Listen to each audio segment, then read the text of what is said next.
आप लोगों ने पोर्ट्रेट बनाना तो सीख लिया है, आपको शेडिंग करनी भी आ गया, सब कुछ आ गया, लेकिन एक थोड़े से फाइनल टचेस कैसे दिए जाते हैं पोर्ट्रेट को, आज वीडियो इसी बारे में होने वाली है। तो बगैर कुछ जाली एक साले वीडियो स्टार्ट करते हैं। ये है वो वाला पोर्ट्रेट जो हमने अभी तक यहाँ तक बना लिया हुआ है। और अगर आप इसको देखें तो इसमें मैंने इस टाइम पे ये 4 लेयर्स हैं। और ये वाली लेयर तो लास्ट वीडियो में मैंने बनाई थी जो कि लेयर 4 के नाम से है। अगर मैं आपको दिखा सकूं तो ये वाली लेयर 4 जो है वो सिंपल कुछ भी नहीं है, और सिंपल ये जो मैंने बनाए थे लास्ट वीडियो में, ये शेडिंग के लिए जो मैंने एरियाज डिफाइन किए थे वो है। मैं इस लेयर को यहाँ से क्लिक और ड्रैग करके डिलीट कर दूँगा, और इस टाइम पे मेरे पास सिर्फ और सिर्फ 3 लेयर्स रह जाएंगी, एक लाइन आर्ट, एक शेडिंग और एक वाली लेयर जो मेरी रेफरेंस इमेज की है। मैं आपको ये दिखा देता हूँ कि ये वाली लेयर जो है वो रेफरेंस इमेज की, उसके ऊपर कलरिंग की लेयर और उसके ऊपर लाइन आर्ट की लेयर। ओके, अब मेरा प्रोसेस ये है कि मैं लाइन आर्ट लेयर पे आता हूँ, और इसमें से जितने भी ये ब्लैक वाले हैं जो मैंने स्ट्रोक्स लगाई थी मैं इनको सेलेक्ट करता हूँ। और इस नोज़ को हम सेलेक्ट नहीं करेंगे क्योंकि ये काफ़ी अच्छी तरह मर्ज हो रही है इसके अंदर। मैं ये वाले कुछ पार्ट सेलेक्ट कर लूँगा, और ये ईयर्स के कुछ पार्ट्स, और यस आई थिंक इतना इनफ है। और मैं यहाँ से जाऊँगा ऑब्जेक्ट के मेन्यू में, पाथ और outline stroke. Now outline stroke ये करती है कि जितनी भी आपकी स्ट्रोक है उनको एक फिल में कन्वर्ट कर देती है। जैसे कि अगर आपके इस जगह पे आके देखें तो ये इसको मैंने सेलेक्ट किया, और आप यहाँ पे आके देखें तो ये एक स्ट्रोक शो हो रही है। लेकिन जब मैं इसको सेलेक्ट करूँगा तो ये आपको फिल शो हो रहा है। आउटलाइन मोड आपको ये करेगा कि आपकी इस स्ट्रोक को एक फिल में कन्वर्ट कर देगा। और अगर ये स्ट्रोक में रहने दे तो क्या मसला होगा, और वो मसला ये होगा कि जब भी आप इसको आर्ट को स्केल अप करेंगे या स्केल डाउन करेंगे तो उसके साथ साथ स्ट्रोक भी स्केल अप और स्केल डाउन होगी। बेस्ट प्रैक्टिस ये होती है कि इसको आप जो सा वो आउटलाइन में कन्वर्ट कर लें या फिल में कन्वर्ट कर लें। जो मैंने फिल में कन्वर्ट की थी मैं उनको दोबारा सेलेक्ट करूँगा, और ये 2 पार्ट्स थे। ओके, मैं इनको जो सा वो स्किन टोन का ही कुछ डार्कर सा वर्जन कलर दे देता हूँ। मैं एक आई ड्रॉपर पे आऊँगा, इसको सैम्पल करूँगा, डबल क्लिक, और थोड़ी सी कोई डार्कर सी वैल्यू सेलेक्ट करके मैं ओके कर दूँगा। ओके, ये एक अच्छी तरीके से ब्लेंड हो जाता है कलर्स के अंदर। वैसे अगर डार्क आए तो ब्लैक्स आ रहे हो स्ट्रोक तो मुझे थोड़ी सी अजीब लगती हैं, तो मैं इनको इस तरह ब्लेंड करता हूँ। सिमिलरली हम ये लिप्स वाले एरिया को भी इसी तरह कर देंगे। मैं इन दोनों इसको सेलेक्ट करूँगा, इसकी स्ट्रोक थोड़ी ज़्यादा तो मैं इसको 1 पॉइंट करके ऑब्जेक्ट, पाथ। ओके, और ये वाले जो सारे मेन्यूज़ हैं ये मैं इंशाल्लाह जल्दी एक्सप्लेन करने वाला हूँ सारे। ये बहुत इंपॉर्टेंट मेन्यूज़ हैं, और अगर आपको ये नहीं आते तो आप इलस्ट्रेटर पे कम से कम ये चीज़ें ड्रॉ करते हुए बहुत मुश्किल होगी आपको। मेरी पिछली सीरीज़ भी है जिसमें मैंने इलस्ट्रेटर के काफ़ी ट्यूटोरियल अपलोड किए हैं। आप वो जाएँ, एक पूरी प्लेलिस्ट है मेरे चैनल पर, जाएंगे प्लेलिस्ट के सेक्शन में चले जाएँ, वहाँ पर आपको पूरी प्लेलिस्ट मिल जाएगी जितने मैंने अभी तक ट्यूटोरियल्स अपलोड किए हैं। वो ज़रूर जाके देखें। आई नो कि साहब ने वही चीज़ें एक्सप्लेन की हुई हैं, लेकिन हर बंदे का एक्सप्लेन करने का अंदाज़ थोड़ा डिफरेंट होता है और वो कुछ अलग तरीके से एक्सप्लेन कर रहा होता है। आई होप आपको उनसे कुछ फ़ायदा मिलेगा। पाथ और आउटलाइन स्ट्रोक कर देंगे, और इसके बाद मैं इस वाले को भी सेलेक्ट करूँगा, और मैं लिप्स का डार्कर बटन सेलेक्ट करके इसको थोड़ा सा और डार्क कर दूँगा। मैं इस वाली को ब्रिंग टू फ्रंट कर दूँगा। ओके, परफेक्ट, यहाँ तक तो हो गया। लेट्स से इसको भी हम जो सा वो स्ट्रोक ही दे देते हैं स्किन टोन वाली, तो इसको भी पाथ, आउटलाइन स्ट्रोक, और हम यही कलर दे देंगे। आई थिंक ये सेलेक्ट नहीं की हमने, सेम प्रोसेस दोबारा रिपीट हो जाएगा। ओके, यहाँ तक तो हो गया। मैं इस लेयर को ऑफ करके देखूँगा और ये वाली रह गई है, मैं इसको भी आउटलाइन करके यही कलर दे दूँगा। ओके, इसको ब्रिंग टू फ्रंट कर लेते हैं क्योंकि ये पाथ सबसे ऊपर होगा। अगेन ये रह गया। आई डोंट नो ये क्यों रह रहे हैं सारे। ओके, यहाँ तक तो हो गया। और अब ये करना है कि मैंने इस आर्ट को एक नई लेयर पे कन्वर्ट करना है। उसको कन्वर्ट करने का तरीका यह है कि मैं सबसे पहले अपनी शेडिंग वाली लेयर को अनलॉक कर लूँगा। इस टाइम पे ये लॉक्ड है, तो मैं क्लिक करूँगा इसके लॉक वाले आइकन पे, तो ये अनलॉक हो जाएगी। नाउ अब एक तरीका ये है कि मैं क्लिक को ड्रैग करके इसको सेलेक्ट कर लूँ, और इससे अमूमन हो तो जाता है, लेकिन अगर आपका आर्ट वर्क ज़्यादा हो, जैसे कि लेट्स से कि मैं डुप्लीकेट करके इसको यहाँ पे भी एक रख देता हूँ, उसको ग्रुप कर लेता हूँ, तो अब ये होगा कि मैं जब इसको सेलेक्ट करने लगूँगा तो मैं इसको भी साथ सेलेक्ट कर लूँगा। तो इस तरह के केसेस में मैं यूजुअली ये करता हूँ कि अगर मेरा एक ही आर्ट वर्क है पूरे आर्ट बोर्ड पे, तो मैं इनको इसके आई बॉल आइकन पे क्लिक करके, ये वाले आइकन छोटे से आइकन पे क्लिक करके, इसका मतलब ये होता है कि आप जितना भी आर्ट वर्क इस लेयर पे है वो सिलेक्ट हो जाएगा। सो मैं इसको क्लिक करूँगा, एक बार शिफ्ट प्रेस करूँगा और नीचे वाले को क्लिक करूँगा।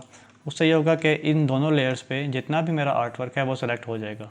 तो मैं कंट्रोल सी प्रेस कर दूँगा और इन 2 लेयर्स को मैं लॉक कर दूँगा और मैं इस लाइन आर्ट के ऊपर एक और नई लेयर क्रिएट कर दूँगा।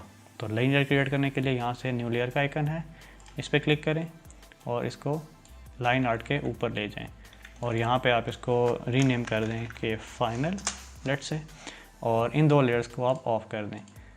इस लेयर पे क्लिक करें और यहाँ पे आके आप कंट्रोल F कर दें, तो जो आर्ट आपने कॉपी किया था वो यहाँ पे एक नई लेयर पे पेस्ट हो जाएगा और इस लेयर पे आपको ये लाइन आर्ट वाला और ये शेडिंग दोनों ही मिल जाएंगी। प्रीवियसली दोनों अपनी अपनी लेयर्स पे थे अलग अलग पे, और इस टाइम पे दोनों एक ही लेयर पे आ गए हैं। सो मैं इनको सेलेक्ट करूँगा और इनको ग्रुप कर लूँगा, और ग्रुप करने के लिए ऑब्जेक्ट और ग्रुप, और इसकी शॉर्टकट की है कंट्रोल G। सो ये अब ग्रुप हो गया है, यानी कि अब मैं इसको कहीं भी जगह पे ग्रुप के फॉर्म में मूव कर सकता हूँ। ओके, सो अब जो बैकग्राउंड पीछे ऐड होता है वो कैसे होता है? यूजुअली वो तब होता है जब आपकी क्लॉथ्स वगैरह भी यहाँ आ रहे हों, तो वो बड़ा अच्छा एक इफेक्ट डालता है। लेट्स से सीखने के लिए हम इसी पे ट्राई कर लेते हैं। सो मैं यहाँ से एक एलिप्स टूल लूँगा अपना, और कलर के लिए लेट्स से मैं ये वाला कलर चूज़ कर लेता हूँ। इसकी RGB वैल्यू आपके पास आ रही होगी तो आप वो देख सकते हैं। मैं सेलेक्ट कर लूँगा और यहाँ से एलिप्स टूल लेके ऑल्ट शिफ्ट प्रेस करके लेफ़्ट क्लिक और ड्रैग करूँगा, तो मेरे पास इस तरह का कुछ, इस टाइम पे एक्सीडेंटली ऑल्ट का बटन मेरे से प्रेस नहीं हुआ और मैं दोबारा प्रेस करूँगा तो ये दोबारा उसी फॉर्म में आ जाएगा।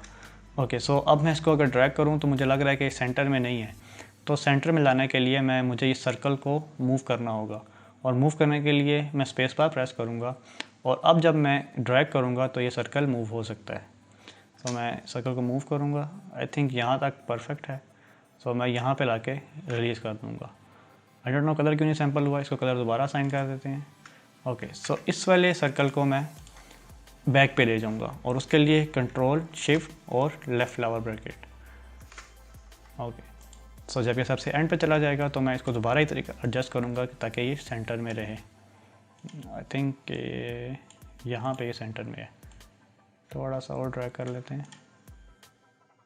Okay, so control C, again control F, और इस टाइम पे जो लेयर कॉपीड हुई है उसको मैं फ्रंट पे ले आऊँगा, तो कंट्रोल शिफ्ट और राइट फ्लावर ब्रैकेट, और ये फ्रंट पे आ गई।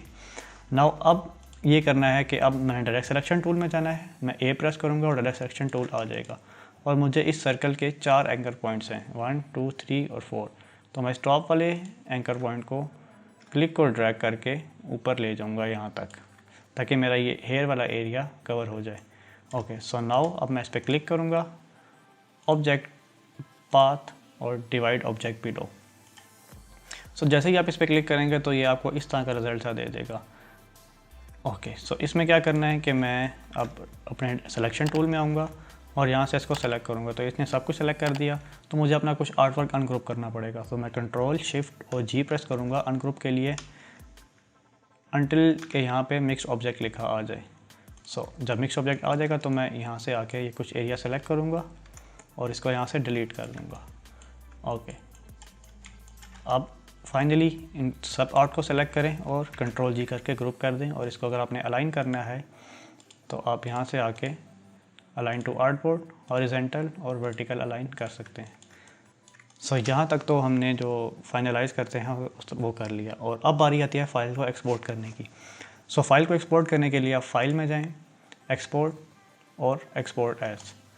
नाउ एक्सपोर्ट एज पे जब आप क्लिक करेंगे तो आपको यहाँ पे ऑप्शन मिलेगी कि आपने किस फाइल टाइप में सेव करना है और क्या फ़ाइल नेम देना है।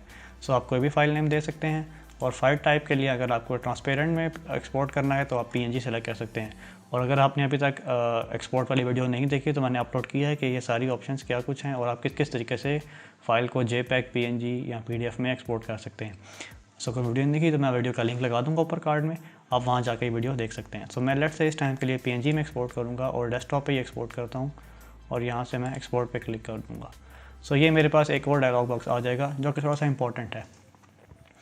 अगर आप स्क्रीन के लिए प्रिंटिंग कर रहे हैं तो ऑफकोर्स आपको ये फाइल बनाते हुए सोचना चाहिए था कि मैं स्क्रीन के लिए यूज़ कर रहा हूँ या प्रिंट के लिए यूज़ कर रहा हूँ। तो स्क्रीन के लिए तो रेजोल्यूशन मैटर नहीं करती। अगर ये फ़ाइल प्रिंट के लिए है तो उसके लिए आई रिकमेंड कि आप रेजोल्यूशन 300 तक कर दें, 300 ppi या dpi जो भी शो हो रहा होगा आपको। तो 300 करके और आप इसको ओके कर दें तो ये फ़ाइल एक्सपोर्ट हो जाएगी ना। फ़ाइल को चेक करने के लिए कि फ़ाइल कहाँ पे एक्सपोर्ट हुई है, आप डेस्कटॉप पे जाएं और डेस्कटॉप आपको यहाँ पे एक फ़ाइल नज़र आ रही होगी। सो मैं इसको ओपन कर लेता हूँ और ये फ़ाइल जो है वो एक्सपोर्ट होके आपके पास आ जाएगी। ओके, तो मैं यहाँ पे इसको सेव कर दूँगा। सो आई होप आपको वीडियो पसंद आई होगी, और अगर वीडियो पसंद आ गई तो प्लीज़ लाइक कर दें। अगर वीडियो पसंद नहीं आई तो 2 बार डिसलाइक करें। ओके, सो यहाँ तक तो हमने वेक्टर आर्ट सीरीज़ कंप्लीट कर ली है, और आगे आने के लिए मैं ये करूँगा कि एक तो चैलेंज होगा आगे आने वाली वीडियो में, मेरी जो नेक्स्ट वीडियो में अपलोड करूँगा उसमें आप सब लोगों के लिए एक चैलेंज है, तो उसके लिए तैयार हो जाएं और प्रैक्टिस कर लें अपनी। और सेकेंडली जो सा वो मैं इस तरह की छोटी छोटी टिप्स लेके आता जाऊँगा। जो वेक्टर पोर्ट्रेट की सीरीज़ थी वो तो तकरीबन कंप्लीट हो गई है, हम आगे भी करेंगे इस तरह की सीरीज़ जिसमें फ्रंट मतलब एक करेक्टर की पूरी इलस्ट्रेशन करेंगे दोबारा इसी तरह से, लेकिन वो कोई डिफरेंट करेक्टर होगा, उसके हेयर्स का स्टाइल डिफरेंट होगा, या उसका पोज डिफरेंट होगा, या फुल लेंथ करेक्टर होगा, वो हम करते रहेंगे इंशाल्लाह, कोई मसला नहीं।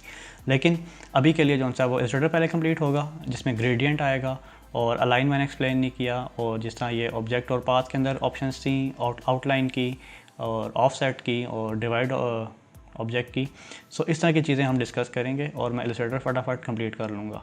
और उसके बाद जो है हम साथ ही इस तरह की टिप्स जैसे कि बैकग्राउंड कैसे ऐड करना है और कुछ इसी तरह की मज़ीद टिप्स आपके लिए आएंगी, और साथ में जो है वो फुल लेंथ इलस्ट्रेशन वाली भी हम कंप्लीट करेंगे इंशाल्लाह। सो सब्सक्राइब कर लें चैनल को अभी तक नहीं किया तो, और लाइक कर दें वीडियो को। Thank you so much. अल्लाह हाफिज़। आई होप आपको वीडियो पसंद आई होगी। और यार यहाँ पे पोर्ट्रेट सीरीज़ ख़त्म हो जाती है, और आई होप आपने इसको बहुत इन्जॉय किया होगा। और पोर्ट्रेट अगर आपने ड्रा करना सीख लिया तो ग्राफिक डिज़ाइन के अंदर आप एक बार कदम रख लें अच्छी तरह। आप लोगो डिज़ाइनिंग भी सीख लें, और लोगो डिज़ाइनिंग की कंप्लीट प्लेलिस्ट मैं आपको यहाँ पे लगा रहा हूँ, जाके लोगो डिज़ाइनिंग शुरू से लेके अंत तक सीखे। जैसे आपने पोर्ट्रेट सीखा इसी तरह आपको बेसिक से मैं लोगो डिज़ाइनिंग सिखा रहा हूँ, तो ये वाली वीडियो ज़रूर देखिएगा। Thank you so much for watching the video. अल्लाह हाफिज़।